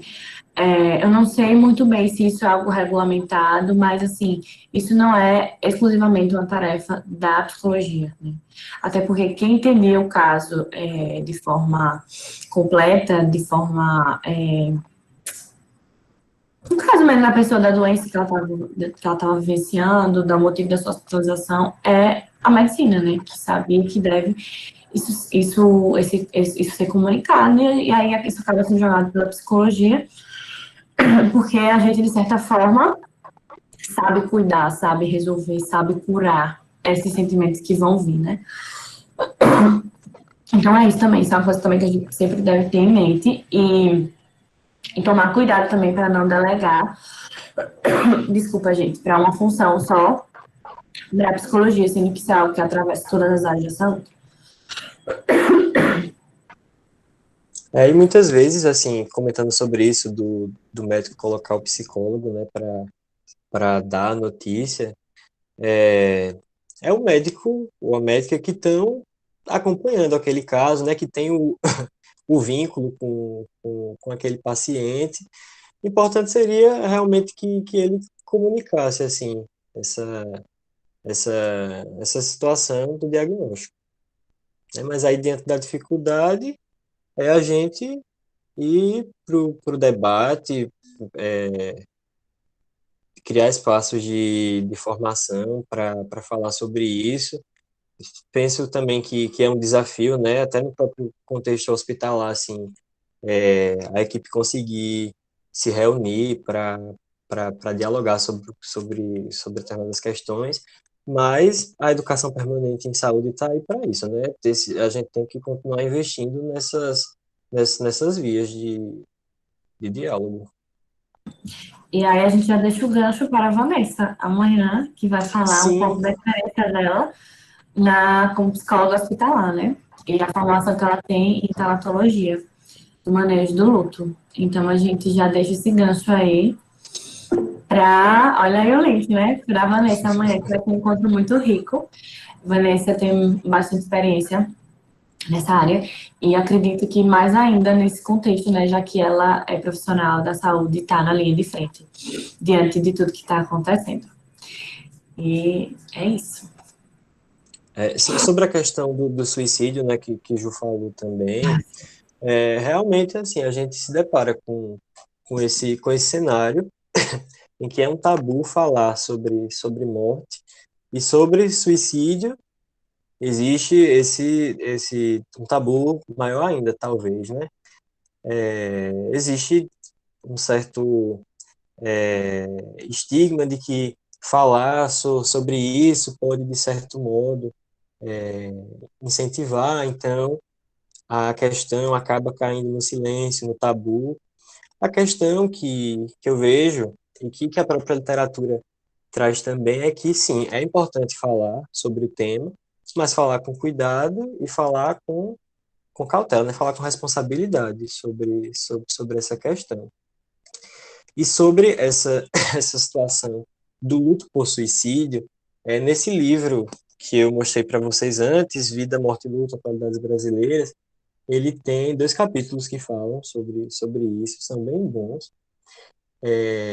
E uma característica, né, que uma das autoras traz nesse livro é de que o luto por suicídio ele acaba se tornando mais complicado, porque muitas vezes a situação, o sentimento de culpa da pessoa acaba sendo agravado, nela tem que lidar, além do luto pela morte, com o julgamento das pessoas que estão ao redor, que muitas vezes acabam julgando, né, aquela situação que aconteceu e não oferecendo o suporte que aquela pessoa está precisando naquele momento. E é isso, assim, são esses casos de luto, né, de acordo com a literatura, são casos complicados e que precisam bastante de cuidado. Como o Lígia Gente, falou Oi, Rafa, diga. não, é porque eu fiquei lembrando nessa fala de Ju, que assim, eu acho que a gente também está falando de esse modelo biométrico super, né, faz diferença, mas também assim, a gente está falando dessa discussão que é um tabu, né, e falar sobre morte com profissionais também falar sobre morte no contexto da saúde, é falar sobre a nossa possibilidade de morrer também, né, e das pessoas que a gente gosta. Então, assim, se lidar com a morte, a Elizabeth Kubler-Ross, ela fala muito disso, né, de profissionais que durante a passagem das pessoas pelos hospitais estavam ali dando toda a assistência, mas no momento da morte ela se afastava e a pessoa morria sozinha, porque aquela pessoa ali estava escancarando a possibilidade de que nós vamos morrer algum dia. E sustentar esse lugar, assim, não é fácil. Dizer que, né, é uma coisa que a gente falava muito no hospital, o Luciano, né, que foi residente lá, falava muito, era que o nosso sofrimento nunca vai concorrer com o do outro. Né? Se para a gente é difícil lidar com essas questões, se para a gente é difícil essa possibilidade de finitude, aquela pessoa que está em sofrimento ali está muito mais difícil para ela. Então, se a gente pensa por essa perspectiva, a gente sempre vai abandonar esse cuidado. mas na prática você sustentar essa posição, e eu acho que a gente da psicologia tem sempre que estar pautando isso, porque muitas vezes nós somos colocados para sustentar esse lugar, assim, de maneira bem solitária. Então, se para a gente, às vezes, fazer uma escuta já é um lugar pesado, né, da gente sustentar essa escuta, de estar ali, no momento da morte, isso é muito mais intenso. Você tem que lidar como profissional de saúde que está inserido numa equipe, mas ter que lidar com isso de uma maneira muito solitária, porque realmente assim está presente no momento de morte, que é um momento em que a família, né, muitas vezes não consegue lidar e que isso fica muito pelo profissional, mas que a gente está lidando com pessoas, né, e que nem sempre essa falta de cuidado ela reflete também que essa pessoa é uma profissional, mas acho que essa estratégia do diálogo em equipe ela vai ser sempre importante de compreender que pode ser difícil quando a gente encara isso como, né, enquanto profissional de saúde, como alguma coisa do individual, mas quando a gente compartilha com a equipe essa responsabilidade, então não precisa ser o médico sozinho que dá a notícia, não precisa ser o psicólogo, mas a equipe pode pensar isso. Né? Ou a gente pode pensar quem é a pessoa que tem mais vínculo com aquele sujeito. Às vezes, sei lá, é a menina da zeladora, e aí a zeladora pode estar participando desse processo, o cara do elevador, entende? Porque a gente vai criando essas estratégias que a gente pode recorrer. Agora, se a gente diz que a responsabilidade é do médico, e legalmente é, né, do médico, mas que não precisa ser só dele. A gente pode pensar uma articulação da psicologia com a enfermagem, que está ali nos cuidados todo dia, com a medicina, e essa responsabilidade deixa de ser um peso e passa a ser um trabalho em equipe. O cuidado paliativo, ele pauta muito isso, né? Esse diálogo. Perfeito, Rafa. Obrigada por compartilhar sua experiência também, que já foi residente e é, né? Eu também queria só terminar uma coisa que Rafa falou, dessa questão de que a gente não tem espaço para a gente acolher os nossos sentimentos. Eu penso muito nessa questão da pandemia, né? De que a gente acaba também reprimindo muito o que surge, porque eu vejo muito até eu mesma pensando assim, por que que eu tô triste com tudo que tá acontecendo se eu não perdi ninguém, se eu não perdi o emprego? Eu não posso sentir isso, eu não posso sentir tristeza. Eu tô, assim, a gente acaba se colocando nesse lugar de que não aconteceu nada pra gente estar triste, para acolher esse sofrimento, assim como também a gente é colocado agora nesse momento, né? A psicologia está tendo um grande suporte, vamos dizer assim, para tudo isso que está acontecendo, e a gente acaba também não tendo espaço e não nos permitindo, e também tendo espaço para que a gente possa ter acolhimento das nossas angústias e dos nossos sentimentos, que perpassam toda a nossa prática, principalmente no momento que a gente está vivendo.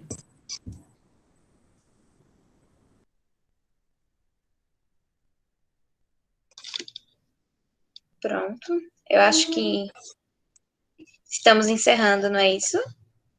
Nilson, Duda, quer falar alguma coisa para a gente chegar nos encaminhamentos finais? Eu gostaria de agradecer, né? Agradecer primeiramente a Duda, assim, por ter topado, Tá facilitar travando, é só comigo. para mim? Não sei. Acho que é. Aqui tá ok, acho que só para você, né? A escolhida. Pronto, continuando assim, gostaria de agradecer a Duda, amiga, obrigado por ter topado participar, né, da gente trazer essa discussão.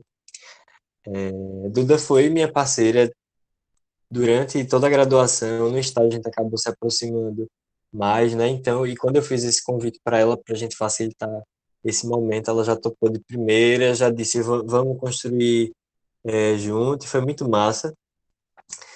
Agradecer ao Pet, assim, pela oportunidade. Estou feliz dessa atividade finalmente ter saído, né? Porque para o planejamento inicial ela era para ter acontecido em abril, mas aí veio toda essa questão da pandemia e, enfim, mudou tudo, né? Eu também levei um tempo para elaborar a ideia de fazer online, que eu estava nervoso para fazer aqui, mas aí que bom que aconteceu. Agradecer ao pessoal também, né? Que ficou até agora acompanhando. E é isso, amanhã tem mais, né? Amanhã tem encontro com a Vanessa. E é isso, obrigado, gente. Eu quero agradecer ao Nilcinho, que me convidou em, acho que novembro do ano passado, e por ter mantido o convite, né? Não ter desistido. A gente estava bastante ansioso com tudo isso, mas acabou que a gente mergulhou nisso junto. E quando a gente está junto, tá em equipe, as coisas fluem melhor. O PET também foi muito, muito assim, comigo que não sou petiana, né? Foi muito acolhedor nesse sentido, promoveu e fez as meninas se desdobram e fazem mil para fazer tudo isso acontecer, para a gente continuar gerando diálogos e espaço para isso. E eu sou muito grata e sei que é um espaço muito potente. Agradeço a todo mundo que assistiu, que, né, tirou um tempinho para ouvir, para compartilhar. Não esqueçam de assinar a lista de frequência, só reiterando aí que está no chat. E agradeço mais ainda a Nilson, que é meu parceiraço, de vida, de profissão, de graduação. A gente compartilhou e vivenciou muita coisa junto, e como a gente mesmo disse, se a gente não tivesse junto, não seria tão leve, né? Então, eu só quero agradecer. E amanhã tem mais. A Vanessa é um profissional incrível, que com certeza vai trazer muitas contribuições ricas. E mais uma vez agradecer a todo mundo e ao PET.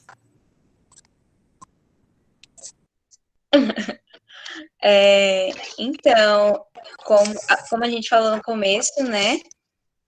A gente precisa de que vocês assinem a frequência para receber o certificado. Amanhã o nosso encontro será com Vanessa. Qualquer mudança ou alteração na programação será enviada por e-mail antes, não se preocupem.